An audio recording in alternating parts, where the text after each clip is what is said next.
안녕하세요. 공정과 편파 사이 편향 독서입니다. 유발 하라리는 인류 3부작의 마지막 권인 21세기를 위한 21가지 제언이라는 책에서 기술혁명에 초래할 위협과 위험을 조명하는데요. 수십억의 사람들을 고용시장에서 몰아내고 자유와 평등을 위협하고 빅데이터 알고리즘을 소수 엘리트가 차지하면서 디지털 독재를 만들고 대다수 사람들은 착취로 고생하는 게 아니라 사회와 아주 무관한 하찮은 존재로 전락할 수 있음을 경고합니다. 인간에게는 두 가지 유형의 능력이 있는데 육체적 능력과 인지적 능력입니다. 자동화가 막 시작됐을 시기에는 기계가 인간의 육체적 능력만을 대신했지만 AI 혁명으로 인해 기계가 인간의 인지적 능력까지도 추월하고 있는데요. 그러다 보니 다가오는 미래에 대한 기대나 희망도 있지만 불안함도 느껴지는 것 같습니다. 그런 측면에서 소설 역시 SF 소설이 많은 사랑을 받고 있죠. 예전에는 SF 소설은 장르 문학이라고 해서 소수의 팬층만을 보유하고 있었는데 지금은 김초엽 작가님, 정보라 작가님, 배명훈 작가님, 김보영 작가님 등 굉장히 인지도 높은 작가님들도 많고 대중적으로 많은 사랑을 받는 장르가 됐습니다. 제가 진짜 좋아하는 장강명 작가님도 꾸준히 SF 소설을 발표했었는데요. 이번에 그런 작품들을 모아 단편집을 출간하셨죠. 오늘은 기술의 발명으로 인한 빛과 어둠을 그린 장강명 작가님의 소설집 당신이 보고 싶어하는 세상 소개해 드릴게요. 장강면 작가님은 제가 워낙 좋아해서 신작이 나오면 망설이지 않고 구매하는 국내 소설가 중 한 명인데요.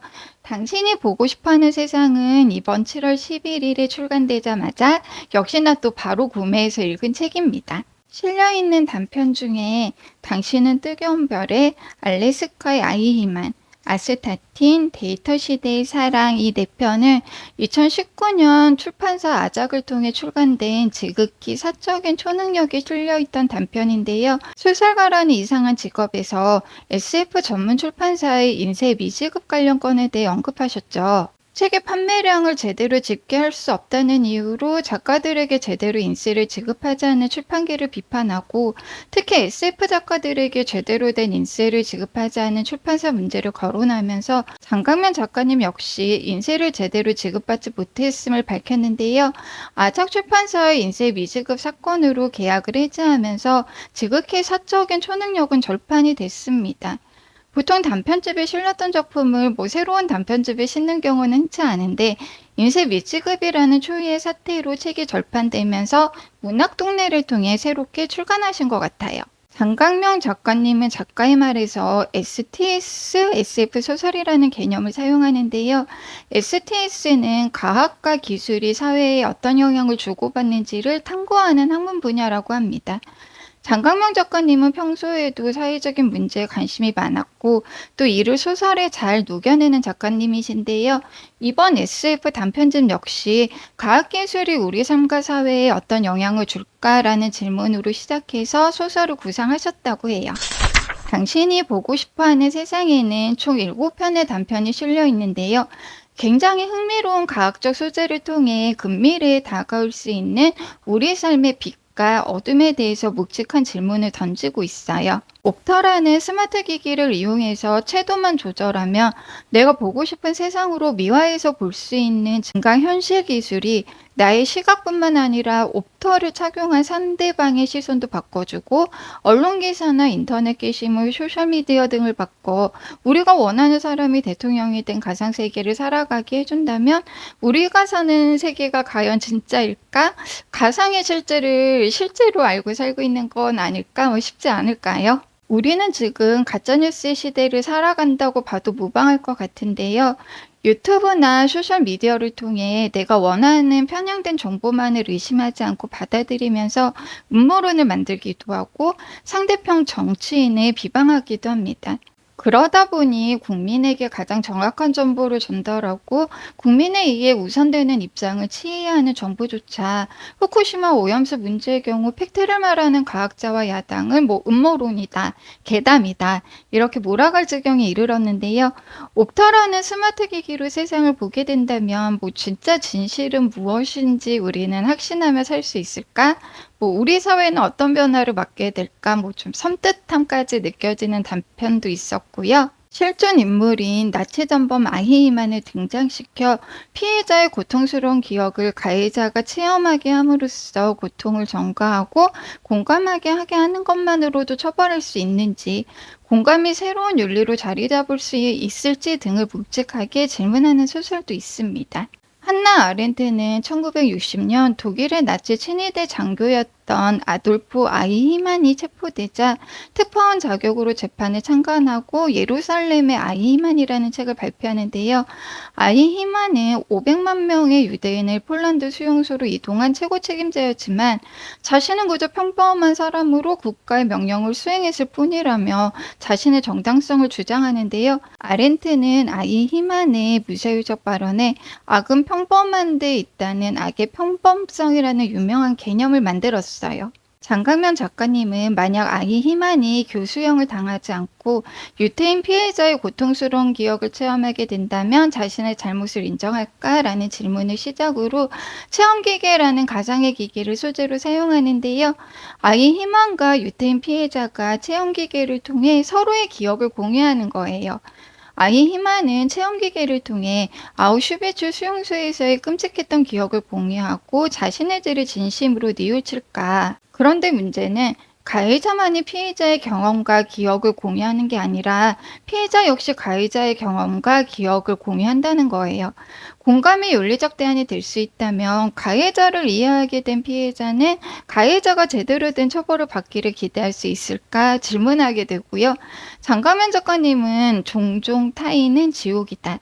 그리고 어쩌면 그 지옥이 우리가 이해할 수 없는 곳에 있음에 우리는 감사해야 할지도 모른다라면서 인류의 윤리는 타자화와 배제를 통해 발전해 왔다라고 답합니다. 이외에도 흥미로운 소재들이 굉장히 많아요. 몸에 엽록체 유전자를 삽입해서 일광욕만으로 당과 지방, 단백질을 충분히 합성할 수 있어서 최소한의 식사만 하고도 살 수 있다면 어떨까?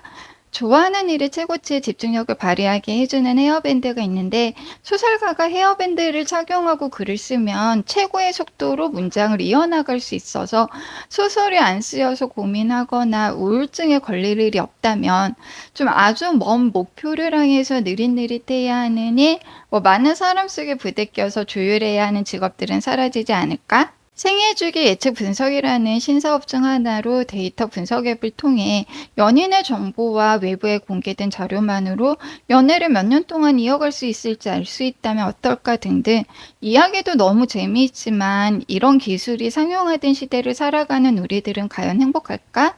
과학기술과 자본이 결합한다면 대중들의 체험, 기억 등등까지도 다 자본화되는 건 아닐까? 데이트 분석 앱이 분석해준 연애 기간이 짧다면 상대와 연애 자체를 지속하지 않았을까? 이건 뭔가 우리의 삶이 주체적인 게 아니라 기술과 자본에 종속되어지는 건 아닐까 등 여러 가지 묵직한 질문을 하게 한 소설집이었어요. 장강면 작가님은 스스로를 사이파 작가라고 하는데요.